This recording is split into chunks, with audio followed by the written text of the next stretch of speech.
தொகுதி மறுசீரமைப்பை அவசர பிரச்சினை, மேகதாது பிரச்சினை அல்ல என்று காங்கிரஸ் எம்பி கார்த்தி சிதம்பரம் தெரிவித்துள்ளார். தொகுதி மறுசீரமைப்புக்கு எதிர்ப்பு தெரிவித்து சிவகங்கை மாவட்டம் மானாமதுரையில் காங்கிரஸ் சார்பில் கண்டன அமைதி பேரணி நடைபெற்றது. இது தொடர்பாக செய்தியாளர்களை சந்தித்த கார்த்தி சிதம்பரம், மேகதாது மற்றும் காவிரி பிரச்சினை காலம் காலமாக தொடர்ந்து வரக்கூடியது. ஆனால் தொகுதி மறுசீரமைப்பு தமிழ்நாட்டின் பிரதிநிதித்துவம் தொடர்பான பிரச்சினை என்று கூறினார்.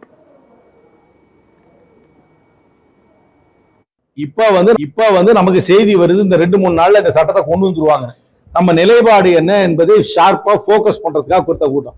மேகதாது அணை வந்து அந்த பிரச்சனை, காவிரி பிரச்சனை நடந்துட்டே தான் இருக்கு, காலங்காலமா நடக்குது. இது எதுக்கு டீலிமிட்டேஷன் இப்ப பேசுறோம்னா, நாளைக்கு திங்கட்கிழமையில இருந்து வியாழக்கிழமை வரைக்கும் இன்னும் 4 நாள் பார்லிமெண்ட் இருக்கு. அந்த பார்லிமெண்ட்ல ஏதாவது கொண்டு வந்து வில்லங்கம் பண்ணாங்கன்னா அது ஒரு இமீடியட் இஷ்யூ. அந்த இமீடியட் இஷ்யூவை டீல் பண்ணும். இந்த மேகதாது அணை இன்னும் கட்டி முடிக்கல, அதுல இன்னும் தண்ணி தேக்கி வைக்கல, இங்க மழை பெய்யறது நின்னு போகல, இங்க தண்ணி வர்றது நிக்கல. அது வந்து ஒரு கண்டினியூஸ் ப்ராப்ளம். இது இமீடியட் ப்ராப்ளம்.